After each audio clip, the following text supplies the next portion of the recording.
दोस्तों, क्या आप भी ओ लेवल कोर्स करना चाहते हो? तो आप बिल्कुल सही वीडियो पर आए हो, क्योंकि आज की इस वीडियो में मैं आपको ओ लेवल कोर्स की कंप्लीट इन्फॉर्मेशन देने वाला हूं।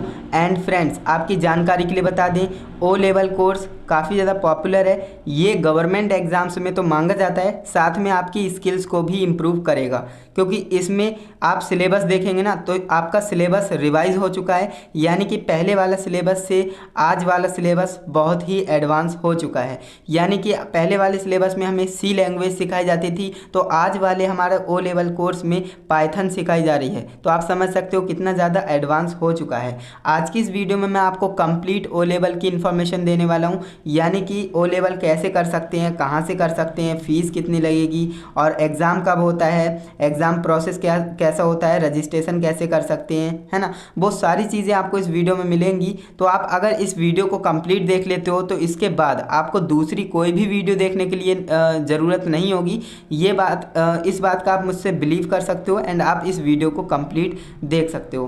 तो आज हम अबाउट ओ लेवल कोर्स, है ना, ओ लेवल कंप्यूटर कोर्स के बारे में चर्चा करने वाले हैं इस वीडियो में। तो ओ लेवल की चर्चा करने से पहले हमें जो है कुछ दो फुल फॉर्म्स याद करनी है, जो कि है नाइलिट और डोएक। ये दोनों जो है आपको याद कर लेना है, क्योंकि ये जो है आपका ओ लेवल कोर्स जो नाइलिट है, नाइलिट के द्वारा ही जो आपको सर्टिफिकेट जारी किया जाता है, क्योंकि ये एक गवर्नमेंट की जो है इंस्टीट्यूट कह सकते हैं।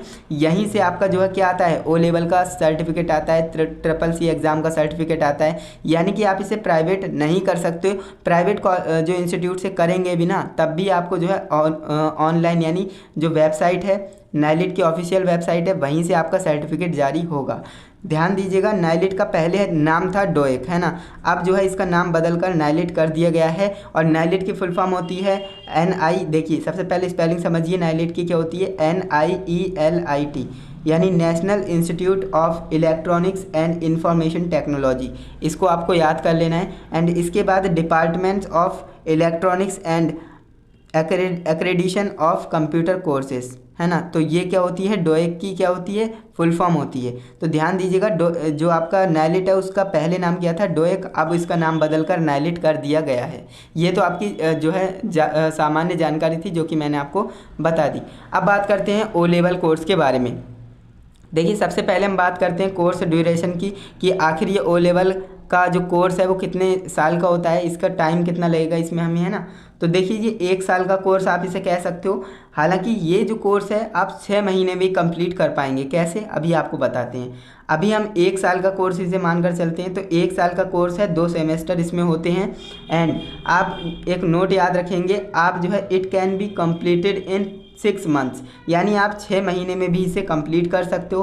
कैसे कर सकते हो, सभी पेपर एक साथ देने से। यानी कि 4 पेपर इसमें होते हैं और चारों पेपर को अगर आप एक साथ दे देते हो तो आप 6 महीने में भी इसे कंप्लीट कर पाएंगे, क्योंकि ये साल में 2 बार इसके एग्ज़ाम होते हैं, एक जनवरी में और एक जुलाई में। 2 साइकिल्स में इसके एग्ज़ाम होते हैं, जनवरी साइकिल में और जुलाई साइकिल में, है ना। तो यानी कि आप 2 बार रजिस्ट्रेशन भी कर सकेंगे। मान लीजिए अभी आप जो है रजिस्ट्रेशन तो कर नहीं सकते, क्योंकि अभी डेट निकल चुकी है। तो अब आप जो है जनवरी के लिए ही रजिस्ट्रेशन कर पाएंगे, जो कि जुलाई के एग्ज़ाम के बाद। यानी कि इसके रजिस्ट्रेशन, जनवरी के रजिस्ट्रेशन का जो फॉर्म है वो लगभग जून या फिर सितंबर में आपको देखने को मिलते हैं, है ना। तो इस तरह से होता है सारी चीज़ें।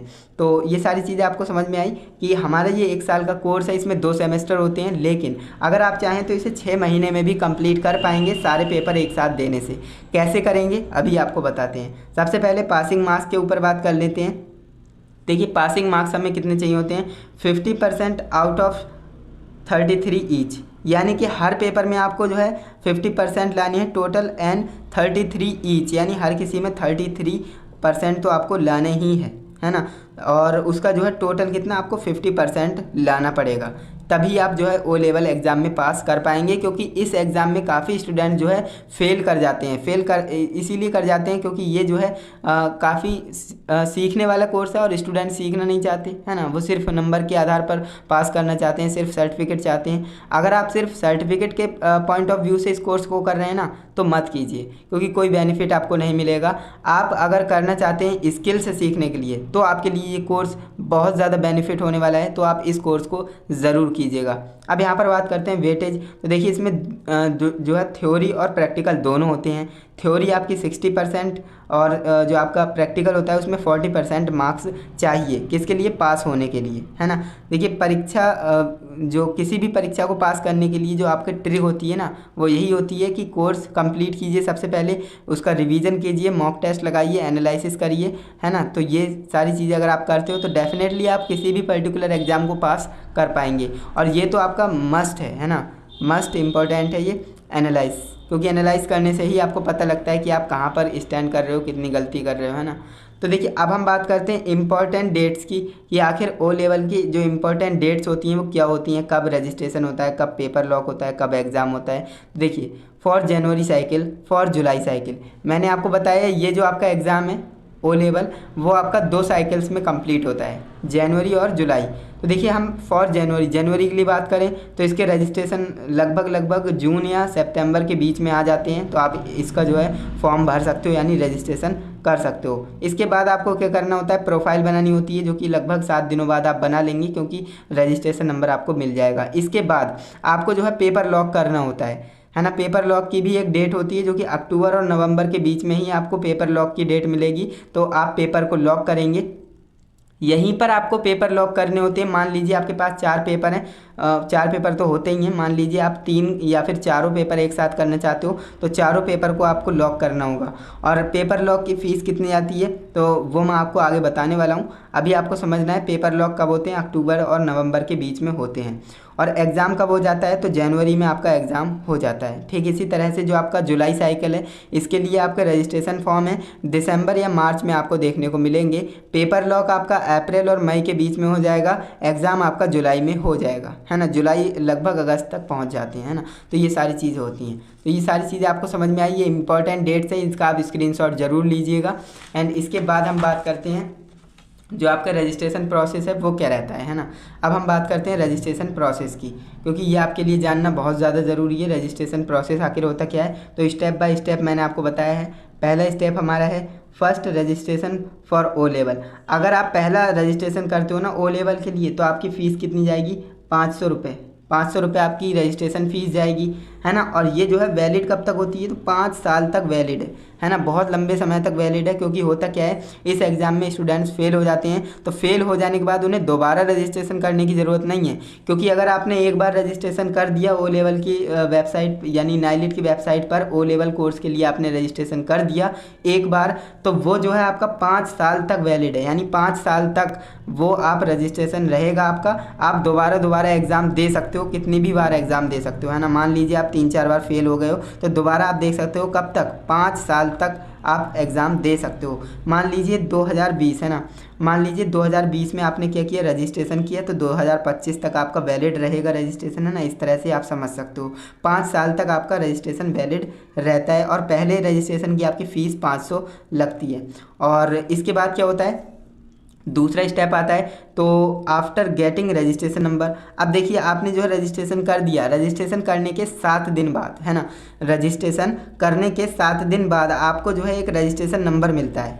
आपको एक रजिस्ट्रेशन नंबर मिलेगा जिससे कि आप create an account on NIELIT, आप नाइलिट की वेबसाइट पर अपना अकाउंट बना सकते हो, प्रोफाइल बना सकते हो, क्रिएट कर सकते हो। ये आपका तीसरा स्टेप हो गया। इसके बाद देन लॉगिन योर अकाउंट, आप लॉगिन कर सकते हो, आपको एक आईडी पासवर्ड मिल जाएगा, फिर आप जो है लॉगिन कर सकते हो। वहीं पर आपको जो है सर्टिफिकेट देखने को मिलेगा, आपके पेपर देखने के लिए मिल जाएंगे, एडमिट कार्ड वगैरह वहीं पर आपको देखने को मिलेगा। इसके बाद जो आपका नेक्स्ट स्टेप है, स्टेप नंबर 5 लॉक पेपर, है ना। पेपर लॉक करने का ऑप्शन मिल जाता है। फिर यहाँ पर जो है रजिस्टर फॉर पेपर, है ना, आपको करना क्या है, पेपर लॉक करना है। अब देखिए 4 पेपर होते हैं, चारों पेपर का सिलेबस भी अभी डिस्कस करेंगे, आपको समझना है। 4 पेपर होते हैं, आपको करना क्या है, 1000 फॉर पर 1 पेपर, यानी एक पेपर को लॉक करने के लिए आपको 1000 रुपये लगने वाले हैं, है ना। तो 4 पेपर के कितने हो गए, 4000 रुपये हो गए, है ना। और 100 रुपये आपके एक्स्ट्रा जाएंगे किसके, सबमिट प्रोजेक्ट के। आपका जो प्रोजेक्ट है उसको सबमिट करने के लिए आपको 100 रुपये देने होंगे। तो इस तरह से जो है टोटल 4 पेपर अगर आप एक बार में देना चाहते हो तो 4000 और आपका 100 कितना हो गया, 4100 रुपये हो गया, है ना। तो यहाँ पर आप देखेंगे टोटल फ़ीस की बात करें तो 500 रुपये आपकी किसकी थी, रजिस्ट्रेशन फ़ीस, 4,000 रुपये किसके गए, पेपर लॉक के, 100 रुपये आपके प्रोजेक्ट के, तो टोटल आपके कितने हो गए, 4600 रुपये हो गए। ध्यान दीजिएगा, ये मैं जो है डायरेक्ट कैंडिडेट की बात कर रहा हूँ। अगर आप इंस्टीट्यूट से करते हो ना तो यही कोर्स आपको 20,000 से 25,000 तक खर्चा करा देता। लेकिन अगर आप डायरेक्ट करते हो तो देख सकते हो 5,000 भी नहीं बैठे हैं, यानी 4,000, लगभग 4,500 में आपका ओ लेवल कोर्स कंप्लीट हो रहा है। तो इससे अच्छी बात क्या ही हो सकती है ना। तो आप डेफिनेटली मैं तो आपको यही सजेस्ट करूँगा कि आप डायरेक्ट ही करें, क्योंकि जो है कम पैसों में काम चल रहा है तो हम ज़्यादा क्यों देंगे, है ना। अब देखिए फ़ीस स्ट्रक्चर की बात करें तो यहीं पर मैं आपको बता दूं फ़ीस स्ट्रक्चर कैसा रहता है। तो देखिए, अगर आप ओ लेवल कोर्स इंस्टीट्यूट से करते हो तो 20,000 से 25,000 रुपये आपको देने पड़ सकते हैं। लेकिन वहीं आप ओ लेवल कोर्स डायरेक्ट करते हो यानी खुद से ही करते हो तो आपको लगभग 5,000 रुपये खर्चे आएंगे और आपका जो है ओ लेवल कोर्स कंप्लीट हो जाएगा, है ना। गवर्नमेंट जॉब में ओ लेवल मैंडेटरी कर दिया गया है, इस बात को भी आप ध्यान रखेंगे। अब देखिए बात करते हैं पेपर्स की, है ना। टोटल पेपर्स कितने होते हैं और इनका जो है सब्जेक्ट क्या क्या होता है। देखिए ओ लेवल का कोर्स, इसके ऊपर मैंने कंप्लीट इन्फॉर्मेशन अपने वीर कंप्यूटर एजुकेशन चैनल पे भी दे रखी है, जो कि आप वीडियो देख रहे हैं तो वहाँ पर जाकर आप इस वीडियो को देख सकते हैं। मैंने हर एक मॉड्यूल में कितने चैप्टर हैं, कितना वेटेज है उनका, वो सारी चीज़ें बता रखी हैं। अभी मैं पेपर नेम बताऊँगा आपका, है ना। तो देखिए 4 पेपर होते हैं, 1 2 3 4, जो कि module 1, module 2, module 3, module 4। M1 R5, M2 R5, M3 R5, M4 R5 नाम से जानते हैं इन्हें। M4 और R1 के इसका क्या मतलब है, तो देखिए M1 मतलब मॉड्यूल 1, R5 मतलब रिवीजन 5। R का मतलब रिवीजन है, रिवीजन हर बार चेंज होते रहता है। अभी जो लेटेस्ट चल रहा है वो रिवीजन 5.1 चल रहा है ना। तो M1 यानी मॉड्यूल 1 का रिवीजन 5.1, जो कि है IT tools and network basics, है ना। जिसमें हम क्या क्या पढ़ते हैं, लिब्रे ऑफिस राइटर होता है मेनली, है ना, इसे आपको पढ़ना होगा। इसके बाद जो आपका M2 R5.1 होता है, इसमें वेब डिज़ाइनिंग, है ना, जो कोडिंग वगैरह होती है, पब्लिशिंग। कोडिंग तो आपके 3rd में है, इसमें आपको वेब डिज़ाइनिंग एंड पब्लिशिंग सिखाई जाएगी, जो कि HTML CSS जावास्क्रिप्ट ये सारी चीज़ें आपको सिखाई जाएंगी। इसके बाद तीसरे नंबर पे आपकी है M3 R5, इसमें आपको प्रोग्रामिंग सिखाई जाएगी, जो कि पाइथन मैंने आपको बताई थी, and problem solving through Python, है ना। यहाँ पर आपको प्रोग्रामिंग सिखाई जाएगी and problem solving through Python के थ्रू आपको प्रॉब्लम सॉल्विंग सिखाई जाएगी। इसके बाद चौथा नंबर पेपर होता है मॉड्यूल 4 R5.1, है ना, M4 R5.1, जो कि IoT इंटरनेट ऑफ थिंग्स होता है एंड इट्स एप्लीकेशंस, है ना। ये काफ़ी इंपॉर्टेंट है, इंटरनेट ऑफ थिंग्स IoT, आपको इसकी जानकारी होनी चाहिए। तो इसीलिए मैंने आपको बोला ओ लेवल कोर्स काफ़ी ज़्यादा इन्फॉर्मेशन आपके लिए देगा। अगर आप इस कोर्स को जेन्युइन तरीके से करेंगे, दिल लगाकर करेंगे ना, तो डेफिनेटली आप स्किल्स तो सीखेंगे, साथ में एग्ज़ाम को भी धुआं कर देंगे, क्योंकि यहाँ पर जो है ग्रेड्स मिलती हैं, S ग्रेड का आपका टारगेट होना चाहिए। अब मैं बात करता हूँ एग्ज़ाम पैटर्न के बारे में, है ना।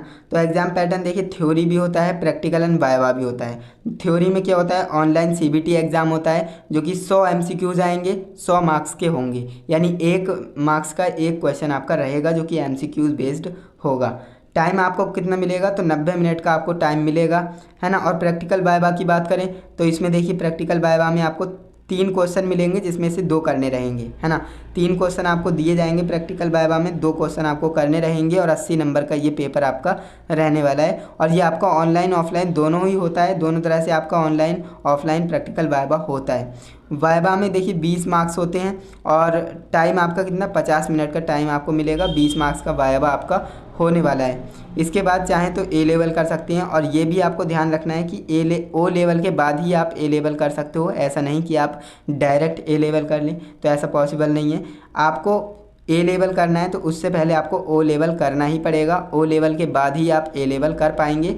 यहाँ से आपका M4 है ना, M4, तो वहाँ पर आपका A लेवल में M5 M6 इस तरह से स्टार्ट होता है, एंड इसके बाद B लेवल होता है, C लेवल होता है ना। तो इस तरह से आपको सीक्वेंस वाइज ही ये कोर्स करने पड़ते हैं। ऐसा नहीं कि आप डायरेक्ट B लेवल कर लें या फिर C लेवल कर लें, तो ऐसा पॉसिबल नहीं है ना। तो ये सारी चीज़ें मैंने आपको बताई हैं, एंड मुझे उम्मीद है आपको कहीं पर भी डाउट नहीं होगा। अगर जहाँ पर भी आपको डाउट है तो आप मुझे कमेंट करके बताइएगा ज़रूर, मैं आपका डाउट क्लियर कर दूंगा। बाकी मैंने इस वीडियो में आपकी जो मैक्सिमम क्वेरीज़ हैं वो मैंने सॉल्व करने की पूरी कोशिश की है। एंड अगर आपको वीडियो में फिर भी कहीं डाउट रह जाता है ना, मैंने कुछ बताना भूल गया हूँ, तो आप मुझे कमेंट करके ज़रूर बताइएगा, जिससे कि आने वाली वीडियोज़ में मैं उसे कवर कर पाऊँ, है ना। तो चलिए दोस्तों, आज के लिए बस इतना ही। मिलते हैं नेक्स्ट इंटरेस्टिंग इन्फॉर्मेटिव वीडियो के साथ, तब तक के लिए जय हिंद, वंदे मातरम।